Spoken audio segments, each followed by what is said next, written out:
और चलिए सीधे आपके लिए चलते हैं आत्मनिर्भर मध्य प्रदेश के वेबिनार में। हमने व्यापक चर्चा की और मुझे खुशी है कि जितने विषय विशेषज्ञ जुड़े उन्होंने विषय की गहराई में उतरकर अनेकों बहुमूल्य सुझाव दिए और आज का विषय है अर्थव्यवस्था और रोजगार। पहले जितनी चीजों पर हमने विचार किया उनके लिए चाहिए अर्थ। कहते हुए मेरा काम चल नहीं सकता। वैसे भी भारतीय जो सोच है हमारा, उसकी दृष्टि से अगर विचार करें तो मनुष्य क्या चाहता है, दो चीजें हर एक मनुष्य के मन में होती है कि वो सुखी जीवन चाहते हैं।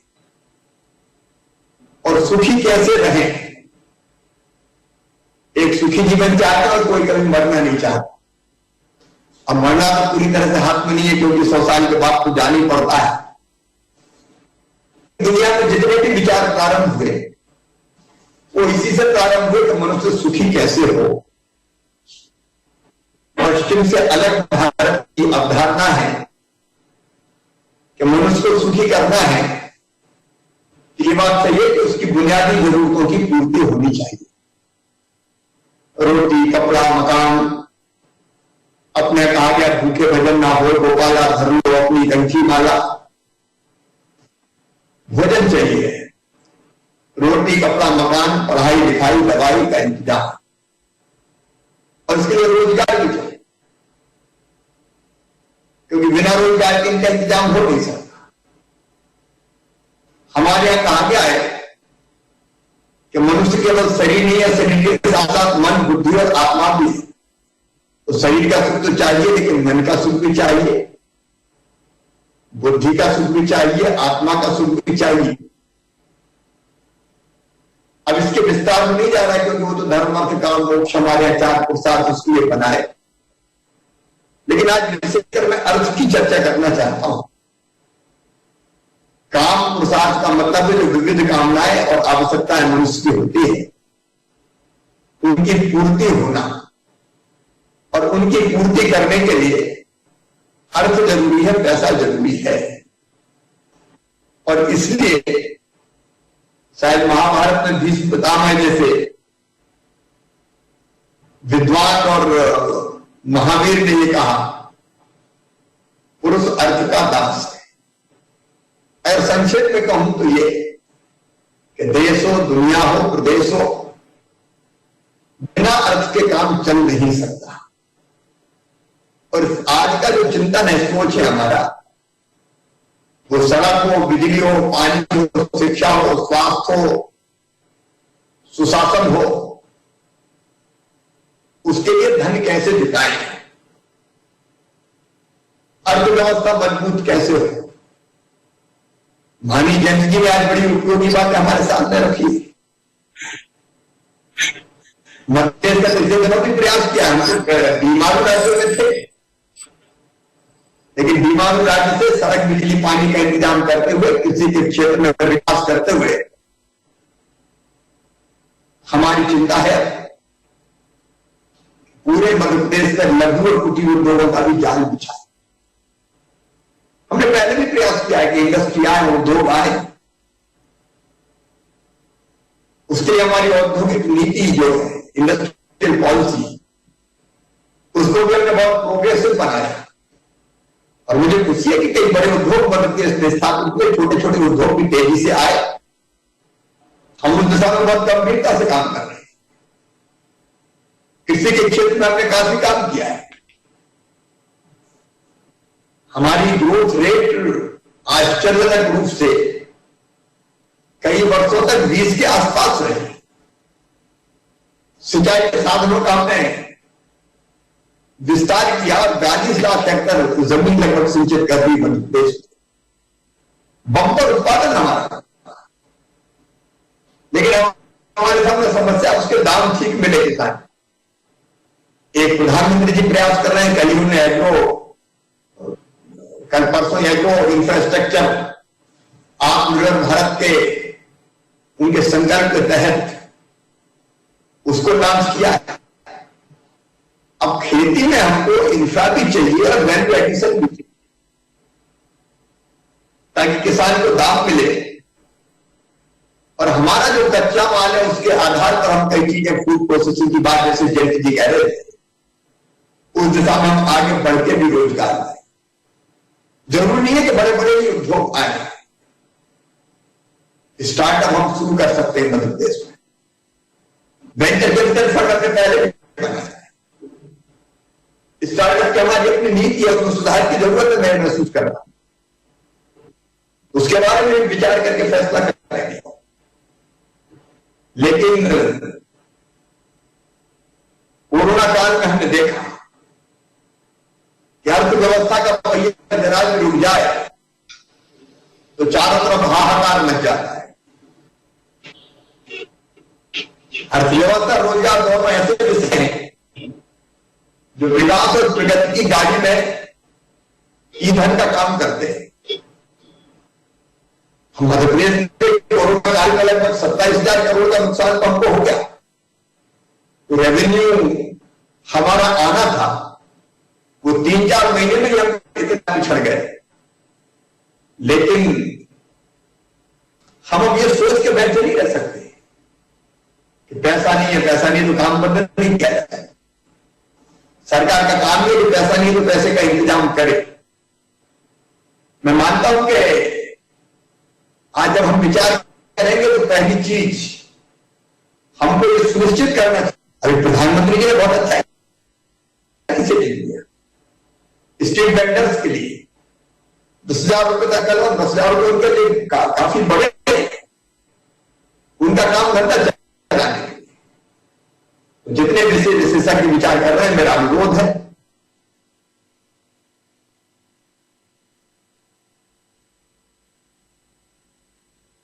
हाथ में कुछ नगद रहे खर्च करने के लिए, अपनी आजीविका चलाने के लिए। नए रोजगार के साधन कैसे उत्पन्न? अब वो औद्योगिकरण के जरिए भी, लेकिन दूसरे भी कोरोना काल में जैसे मनरेगा का हमने बहुत बेहतर उपयोग किया प्रधानमंत्री जी की कृपा से। और क्या क्या साधन हो सकता है, और उसके लिए मैं ये मानता हूं कि जरूरत पड़े तो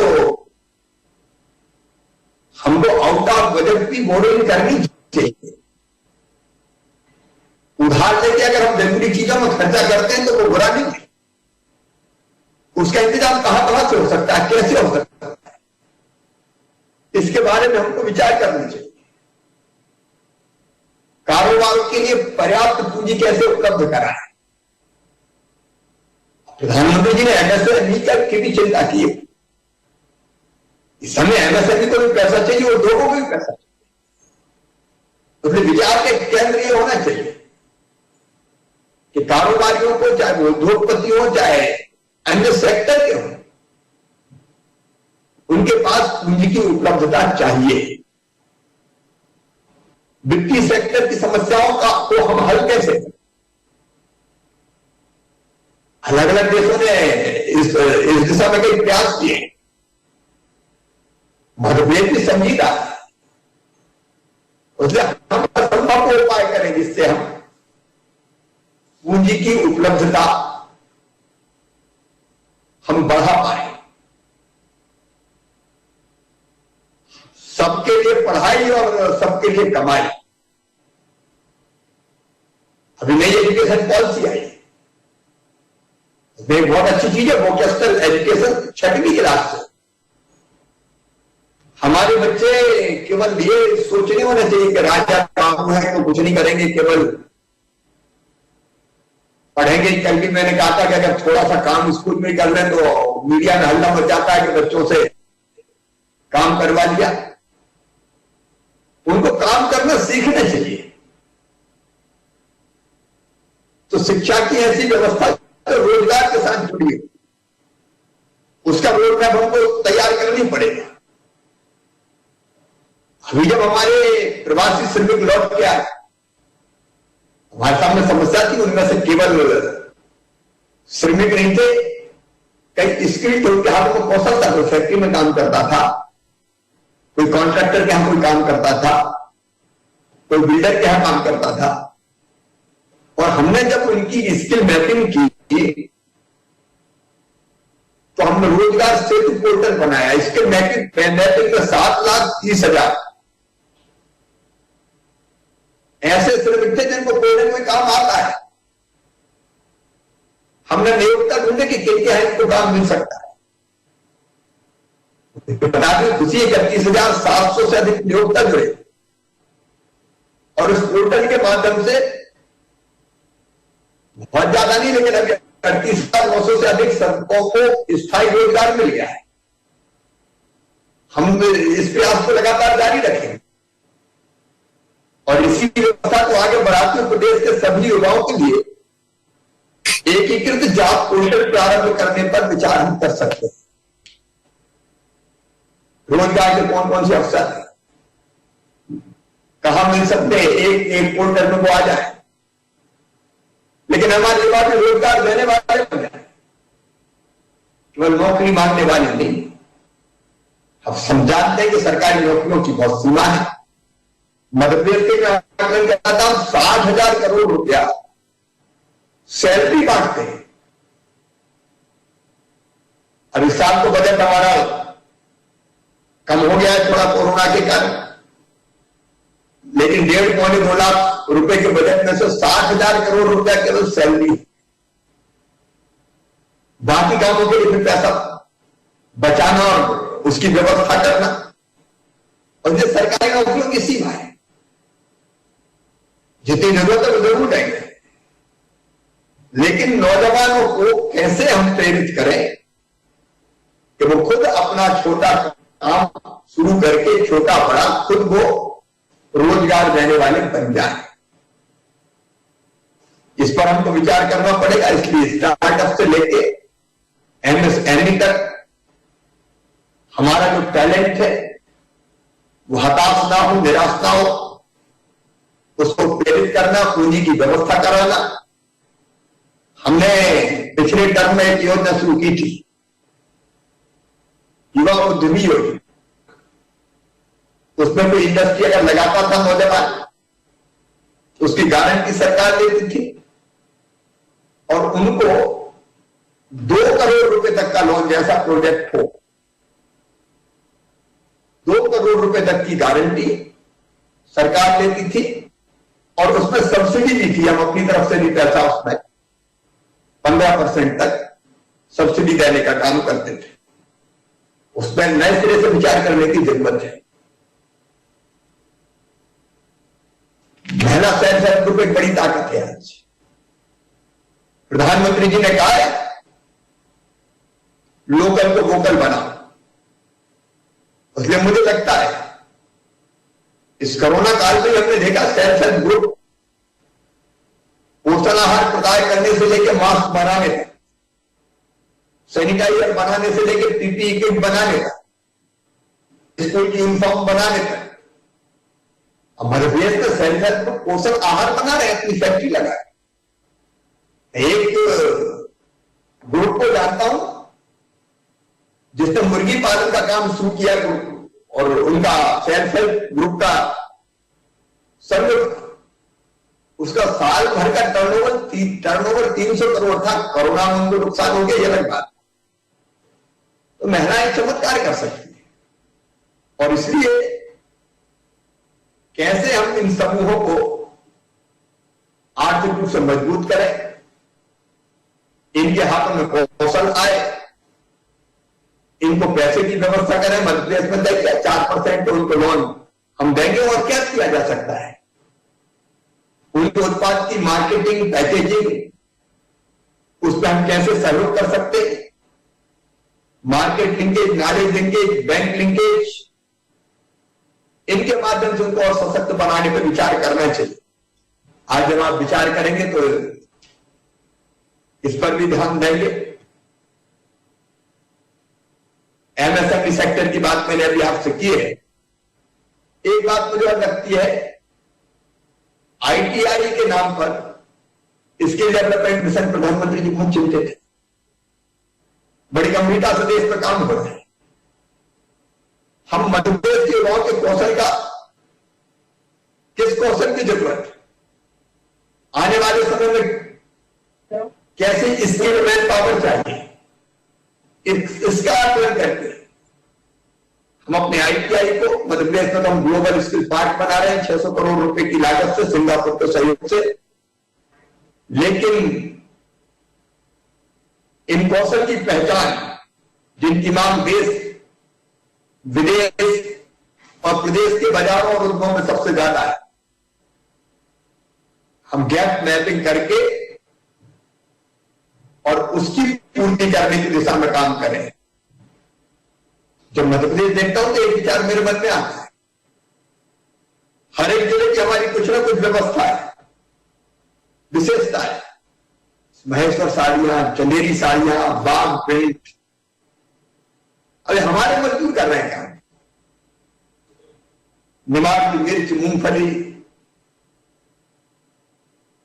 कपास, मुरैना की सरसों, गजक, शाजापुर, आगर, मंदसौर, बैतूल, छिंदवाड़ा के संतरे, बुरहानपुर का केला,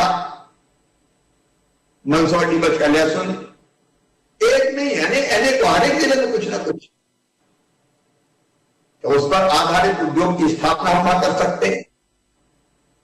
उसका एक विशेष ब्रांड बन सकता है क्या फार्मर प्रोड्यूसर ग्रुप्स बना के हम मालवा एक मालवा फ्रेश नाम का ब्रांड डेवलप किया, जिसमें संतरे उनकी ग्रेडिंग करके पैकेजिंग करके और फिर आपने भेजा तो देश के बाजारों में किसानों को बहुत अच्छा दाम मिला। इंडिविजुअल किसान नहीं कर सकता। ये फार्मर प्रोड्यूसर ग्रुप अगर ढंग से काम करेंगे तो जो आदान की व्यवस्था उसमें भी मिलकर करेंगे तो सस्ता मिलेगा। वो मिलकर पैकेजिंग ग्रेडिंग के सब काम कर सकते हैं, मार्केटिंग का काम कर सकते हैं और अच्छी क्वालिटी का उत्पाद कर सकते हैं, उसको देखकर दुनिया के बाजारों में भेज सकते हैं। इस दिशा में भी हमको विचार करना चाहिए। छोटे छोटे जो हमारे कारोबारी हैं, अब ग्रामीण पथ विक्रेता हमने मध्य प्रदेश में योजना बनाई, सब्जी, फल, चाय का ठेला, पान की गुमटी, हमारे मोची, बड़ई, लोहार, कुम्हार, सुनार, सुतार, बसों, बांस का काम करने वाले, इन सबको हमने तय किया कि 10,000 रुपए का लोन ग्रामीण क्षेत्र में, शहरी क्षेत्र में प्रधानमंत्री जी ने योजना बनाई, उसको हम इम्प्लीमेंट कर रहे हैं। अब इनको 10,000 रुपए तक के लोन की गारंटी सरकार देगी और ब्याज सरकार भरेगी, बिना ब्याज के इनको ये पैसा मिलेगा। तो ये गांव में खड़े होंगे, गांव स्वावलंबी बने और गांव की जरूरत गांव में कहीं पूरी हो जाए। हर एक नहीं हो सकती, मैं जानता हूं, लेकिन कई चीजें पूरी हो सकती है। उन कारीगरों को भी ट्रेनिंग हम दे सकते हैं, उनको लोन उपलब्ध करवा सकते हैं, कम से कम गांव में उनका सामान वो कल आवश्यकता नहीं पूरी करो। और ऐसी और कई चीजें पहचानी जा सकती है जिसका लोकल उत्पादन करके हम स्थानीय आवश्यकताओं की पूर्ति कर सकते हैं। इसको और कैसे बेहतर ढंग से हम करें, इस पर हम विचार कर सकते हैं। हमें मध्य प्रदेश में मुझे खुशी है कि मंडी कानून में हमने संशोधन किया, वन नेशन वन मार्केट की दिशा में बड़ा कदम बढ़ाया है। लेबर लॉज में हमने कई सुधार किए, श्रमिकों का सुरक्षित करते हुए उद्योग दिक्कत में ना रहे इसकी व्यवस्था हमने की है। उद्योगों को संचालन में जो दिक्कतें आती थी उन दिक्कतों का समाधान किया है। लगातार हमारे इस दिशा में प्रयास जारी रहेंगे। मैं बहुत लंबी बात नहीं करूंगा। CSR का जो मंत्र जयंत जी ने दिया है उस पर भी हम ढंग से अमल करने का प्रयास करेंगे और नीति आयोग के साथ मिलकर आज दिन भर के विचार मंथन से मुझे पूरा विश्वास है कि शाम को अमृत ही निकलेगा। इसको जनता तक पहुंचाने की प्रभावी कार्य योजना बनाएंगे। एक बार फिर इस वेबिनार में कृपया करके जुड़े हुए सभी विषय विशेषज्ञों का स्वागत करता हूं और इस संकल्प के साथ कि आपका ये दिवस व्यर्थ नहीं जाएगा, इसको नीचे जमीन तक पहुंचा के आत्मनिर्भर मध्य प्रदेश बना के प्रधानमंत्री जी के आत्मनिर्भर भारत के संकल्प को पूरा करने में हम परिश्रम की पराकाष्ठा और प्रयत्नों की परिसीमा करेंगे। बहुत बहुत धन्यवाद। सर, नीति आयोग के मेंबर आदरणीय रमेश चंद जी से अनुरोध है कि वह इस विषय पर, अर्थव्यवस्था और रोजगार के विषय पर एक प्रेजेंटेशन प्रस्तुत करेंगे, जिससे हमें इसके अलग अलग डायमेंशंस और डिफरेंट पर्सपेक्टिव्स को अप्रिशिएट करने में मदद मिलेगी। आदरणीय रमेश चंद जी।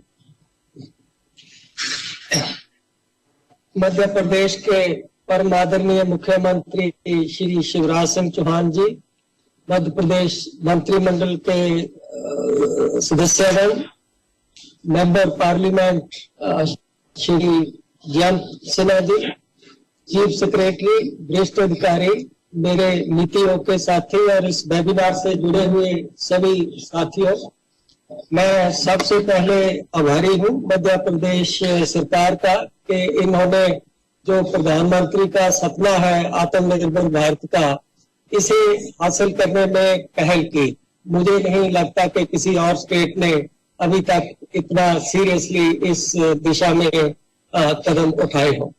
मैं मुख्यमंत्री जी का और प्रदेश के अधिकारियों का दूसरी बार फिर धन्यवाद करना चाहता हूं कि नीति आयोग से हमने जो भी सुझाव दिए, आपने उनको गंभीरता से लिया और उनको क्रियान्वित भी किया, और उससे हमारी जिम्मेदारी और आपके प्रति हमारा जो काम करने की लगन है उसमें एक और वृद्धि हुई है।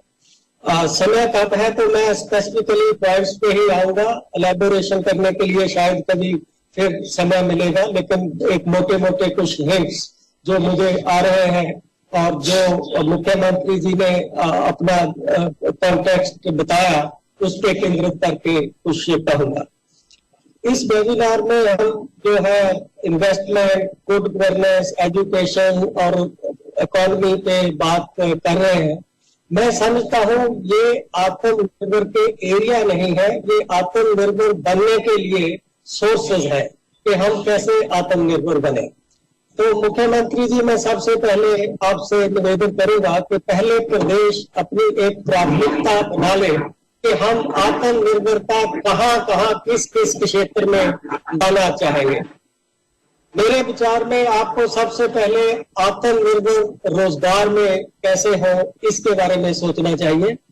उसके दो कारण हैं। इसका ये नहीं कि सभी जो मध्य प्रदेश के निवासी हैं उनको रोजगार मध्य प्रदेश में ही मिले। तो आपने भी बात किया कि जो लोग ऐसे पलायन करके आए अभी कोविड के समय में, तो दो तरह का पलायन है इसमें यदि हम एम्प्लॉयमेंट को देखें। एक है डिस्ट्रेस माइग्रेशन, दूसरा है डेवलपमेंटल माइग्रेशन। आत्मनिर्भर मध्य प्रदेश को बनाते हुए आपको जो डिस्ट्रेस माइग्रेशन है, जो लोगों का गुजारा नहीं चलता, मजबूरी में जो पलायन हो रहा है, उसके लिए आपको प्रदेश में रोजगार बनाने चाहिए। मैं उस पर आऊंगा कैसे। और दूसरा है डेवलपमेंटल माइग्रेशन कि कोई आदमी ऊंची जगह पहुंचने के लिए दूसरी जगह जाता है, दिल्ली जाता है, विदेश में जाता है, तो उसमें उन लोगों को उस एजुकेशन के लिए उस तरह का स्किल प्रदेश को देना चाहिए कि डेवलपमेंट माइग्रेशन को बढ़ावा मिले, लेकिन डिस्ट्रेस माइग्रेशन जो है उसको डिस्करेज करें और अल्टीमेटली उस पर एक जो है चेक लगे। अब मैं इस पे आता हूं कि इस एम्प्लॉयमेंट में एग्रीकल्चर का क्या रोल हो सकता है और एग्रीकल्चर को अटेंशन पे करने की विशेष आवश्यकता क्यों है। हम में से बहुत से जानते होंगे कि डेवलपमेंट थ्योरी, आर्थर लीव्स का मॉडल ये कहता है कि कोई भी देश जब प्रोग्रेस करता है, इकोनॉमिक डेवलपमेंट होती है, तो लोग एग्रीकल्चर से निकल के इंडस्ट्री में जाते हैं। उसके विशेष कारण है। लेकिन पिछले कुछ वर्षों से जो आर्थर लीव्स का ये थ्योरी है, इसको एक चुनौती मिल रही है। वो चुनौती ये है कि वो थ्योरी हिस्टोरिकली ठीक थी, चाहे हम अमेरिका देखें, यूरोप देखें, ऑस्ट्रेलिया, जापान, उन सब में यही हुआ है कि लोग बड़ी संख्या में एग्रीकल्चर से निकल के इंडस्ट्री में गए क्योंकि इंडस्ट्री में जॉब अवेलेबल थे। पिछले 15-20 साल में इंडस्ट्री और टेक्नोलॉजी का जो एक इंटरेक्शन हो रहा है, उसमें जिस हिसाब से हिस्टोरिकली जॉब क्रिएट हुए थे इंडस्ट्री में, उस हिसाब से अब इंडस्ट्री में जॉब क्रिएट नहीं हो रहे। तो हम सब जानते हैं कि इंडस्ट्री की अप्रोच अब कैपिटल इंटेंसिव है और कैपिटल के लिए वो मॉडर्न टेक्नोलॉजी जो भी आ रही है, चाहे वो रोबोटिक हो, चाहे आर्टिफिशियल इंटेलिजेंस, मशीन लर्निंग वगैरह वगैरह वगैरह, और इनमें से अधिकांश टेक्नोलॉजी जो है वो लेबर डिस्प्लेसिंग है, वो जॉब क्रिएटिंग, एम्प्लॉयमेंट क्रिएटिंग की ओर नहीं ले जा रही। अभी भी इंडस्ट्री में जॉब क्रिएट हो रहे हैं। यदि हम नेट देखें कि डिस्प्लेसमेंट और क्रिएशन, तो क्रिएशन जो है थोड़ी ज्यादा है, लेकिन जो इंक्रीमेंट या जो जॉब क्रिएट हो रहे हैं उसका वृद्धि दर इतना कम है कि वो एग्रीकल्चर से, जैसे मध्य प्रदेश में आप 60% से उसको 30% पर ले जाना चाहें अगले 20-30 साल में भी, उस रफ्तार से इंडस्ट्री के जॉब क्रिएट नहीं होते। तो दूसरी ओर जो लोग हैं वो एग्रीकल्चर को छोड़ के आना चाहते हैं दूसरे जॉब में। हम कितना ही विश करें हमें यूथ को एग्रीकल्चर में रखना है, करना कराना है, वो सब की कोशिश होगी कि हम इससे बाहर कैसे निकले, और उसके भी विशेष कारण है, आज समय नहीं है उसके बताने का। तो एक और लोग एग्रीकल्चर छोड़ के दूसरे जॉब ढूंढ रहे हैं, दूसरी ओर जहां दूसरे जॉब मिलने चाहिए वो जॉब क्रिएट नहीं हो रहे। तो हमें क्या अप्रोच लेना चाहिए? हमारे पास ऐसे कौन से मॉडल है? एक हमारे पास चाइनीज मॉडल है, दूसरा हमारे पास जो 1970s और 80s का पंजाब था, एक वो उसका मॉडल है जो 90 के बाद फेल हुआ क्योंकि इंडस्ट्री वहां से पलायन करके ग्रोथ नहीं हुआ। तो ये मॉडल इस तरह क्रिएट हुआ कि इन्होंने फार्म नॉन फार्म के बीच में एक लिंकेज एस्टेब्लिश किया। एग्रीकल्चर और नॉन एग्रीकल्चर इकोनॉमी में एक लिंकेज जो है एस्टेब्लिश इन्होंने उसको किया। तो जैसा मुख्यमंत्री जी ने भी कहा कि अब हमें जो है जॉब इन एग्रीकल्चर की बजाय जॉब अराउंड एग्रीकल्चर कैसे क्रिएट हो सके, उसकी और विशेष ध्यान देना होगा, स्पेशली सेकेंडरी एग्रीकल्चर पे फोकस करके कि सेकेंडरी एग्रीकल्चर प्राइमरी एग्रीकल्चर के बाहर, क्योंकि यूथ आज का manual job, menial job, dangerous job, job जिसमें रेगुलेटरी ना हो, जॉब जिसमें बेसिस काम हो, वो नहीं करना चाहता। तो हमें इस तरह के इसके जो है कि एग्रीकल्चर के अराउंड को क्या क्या इंडस्ट्री है, स्मॉल एंड मीडियम इंडस्ट्री और दूसरी तरह की इंडस्ट्री, उन सबको हम कैसे बढ़ावा दें।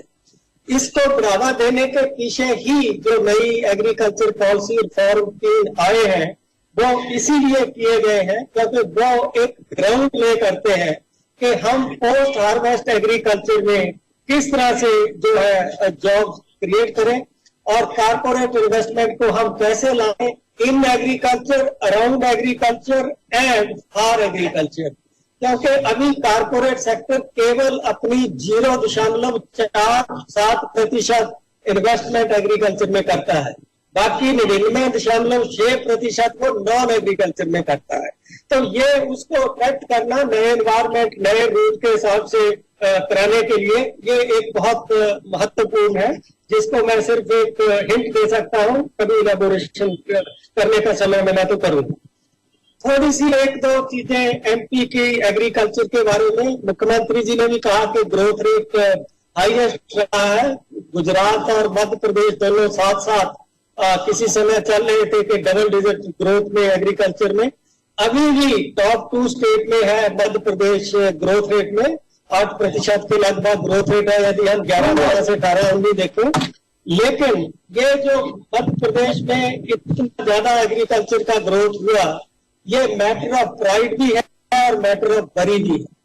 ये मैटर ऑफ वरी इसलिए है कि यदि किसी स्टेट में एग्रीकल्चर का ग्रोथ नॉन एग्रीकल्चर से ज्यादा रहे, दूसरी तरह भी कह सकते हैं कि जहां नॉन एग्रीकल्चर एग्रीकल्चर से ज्यादा बढ़े, तो उसको ये मानते हैं हम कि वो स्टेट एक मॉडर्न स्टेट की ओर नहीं जा रहा, वहां की इकोनॉमी मॉडर्नाइज नहीं हो रही, वहां की इकोनॉमी थोड़ा पीछे कोई और जा रही है।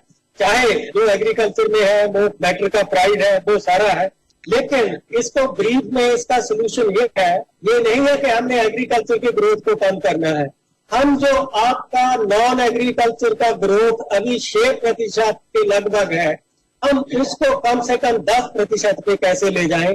आत्मनिर्भर होने के लिए, जॉब देने के लिए मेरे विचार में दूसरा मोस्ट इम्पोर्टेंट टारगेट आपका मुख्यमंत्री जी, जैसे आपने एग्रीकल्चर को अपना प्यार दिया, अपना आशीर्वाद दिया, मैं आपसे गुजारिश करूंगा कि ऐसे नॉन एग्रीकल्चर को भी आप अपना प्यार और आशीर्वाद देकर उसमें भी आपकी स्टेट जो है, गुजरात मॉडल आपका आधा अडॉप्ट किया, लेकिन आधा गुजरात मॉडल जो इंडस्ट्री थी जिसमें, तो आपकी स्टेट में अभी मिसिंग है।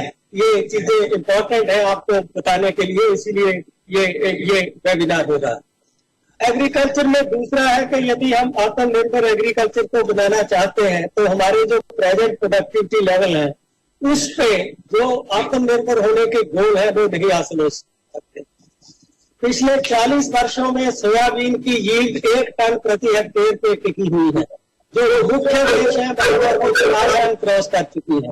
हम बहुत कोशिशों के बाद मेज की यील्ड केवल 3 टन पे पहुंचा पाए हैं, जो मुख्य प्रदेश है वहां 10 टन प्रति हेक्टेयर के लगभग जो पहुंच रही है। आफ्टरनून सेशन में मेरी कलीग आंकड़े शेयर करेगी, सीनियर एडवाइजर एग्रीकल्चर, तो हमें उसको इंक्रीज करना है। एक इम्पोर्ट सब्स्टिट्यूशन भी बहुत बड़ी चीज है, हम इसको फाइनेंस कमीशन में भी हमने बहुत इसका चर्चा किया। संजीव पुरी जी की अध्यक्षता में एक कमेटी बनाई थी, उन्होंने हमें रिपोर्ट दी है और अभी कॉन्फिडेंशियल है, लेकिन मैं ये संकेत दे सकता हूँ कि जो कदम मध्य प्रदेश उठा रहा है या जो उठाएगा, एग्रीकल्चर के लिए सबसे बड़ा इंसेंटिव पैकेज फाइनेंस कमीशन विचार कर रहा है देने के लिए, जिसमें इम्पोर्ट सब्स्टिट्यूशन भी होगा, एक्सपोर्ट प्रमोशन भी होगा। क्या हम मान सकते हैं कि खाद्य तेल और गुड एंड गुड प्रोडक्ट के इम्पोर्ट पर हमारा देश 1,10,000 करोड़ रुपए प्रति वर्ष खर्च कर रहा है, और इन दोनों में मध्य प्रदेश की बहुत इंपॉर्टेंट भूमिका है।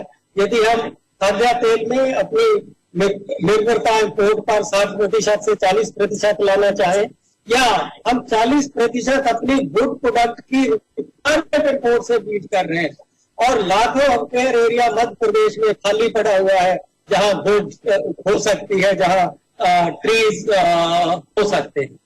और मैंने आंकड़े देखे, आपने भी आंकड़े भेजे जरा साहब ने, और बहुत मुझे खुशी हुई है देखकर कि जो डाइवर्सिफिकेशन की हम बात करते हैं उसमें आपका प्रदेश सभी प्रदेशों से आगे है, और उससे आपको एक बल मिलना चाहिए। फ्रूट एंड वेजिटेबल आपके यहाँ 14% पर ग्रो कर रहे हैं, लेकिन जब किसान आपके यहाँ प्याज को 3 रुपए 2 रुपए किलो बेच रहे थे, उसी समय बोल प्याज दिल्ली में 10 रुपए 12 रुपए किलो बेच रहा था। अब पॉलिसी चेंज हो गई है, हमें ऐसा कुछ करना चाहिए कि आपकी मार्केट्स इंटेग्रेट हो जाएं, ताकि किसानों को प्रोटेस्ट ना करना पड़े, वो दिल्ली से इंटेग्रेट हो, मेट्रो से इंटेग्रेट हो। तो ये जब इंटेग्रेशन हो जाएगा तो आप ऑलरेडी उस पायदान पे खड़े हैं कि 14% फ्रूट एंड वेजिटेबल ग्रो हो रहा है, उसको प्रोसेसिंग में कैसे ले जाएं, उसको कोल्ड स्टोरेज में कैसे ले जाएं, उसको एक्सपोर्ट में हम जो है कैसे ले जाएं। ब्रीफ 2 पॉइंट है, मेरे 10 मिनट हो चुके हैं, लेकिन ब्रीफ 2 पॉइंट है। मध्य प्रदेश के अंदर रीजनल डिस्पैरिटी को एड्रेस करना बहुत जरूरी है। अब देखने में महाराष्ट्र की इनकम बहुत तेजी से ग्रो हो रही है, लेकिन विदर्भा की क्या हालत है हम सबको पता है। इसी तरह से मध्य प्रदेश में भी मालवा को आप बुंदेलखंड से कंपैरिजन करें तो आप देखोगे कि इतनी ज्यादा डिस्पैरिटी है। तो ऐसा ना हो कि कुछ मध्य प्रदेश तो आत्मनिर्भर बन जाए, लेकिन कुछ जो है वो जो है बहुत पीछे रह जाए, उसको भी हमें देखना है। दूसरा, मध्य प्रदेश के केस में कि आपकी एवरेजेस कई मामले में नीचे की ओर रहती हैं, वो ट्राइबल डेवलपमेंट है, उस पर भी एक विशेष ध्यान देना चाहिए। और आजकल ट्राइबल प्रोडक्ट के लिए एक विशेष रुचि जो है पढ़े लिखे वर्ग में आ रही है। मैं समझता हूं कि ये समय है कि हम ट्राइबल इकोनॉमी को एक नई लाइफ दे सकते हैं, क्योंकि डिमांड उस सेक्टर में उस डायरेक्शन में जा रहा है। दो ब्रीफ पॉइंट जो बच गए वो ये है, मुख्यमंत्री जी आपकी स्टेट फर्स्ट स्टेट थी जिसने मॉडल लैंड लीज लॉ पास किया। मैं आपसे अनुरोध करूंगा कि इस लॉ का विस्तार करने की जरूरत है। जो आपने बनाई है उसमें प्रोविजंस वो बहुत छोटी है, वो संकुचित है। मुझे क्षमा करना यदि मैं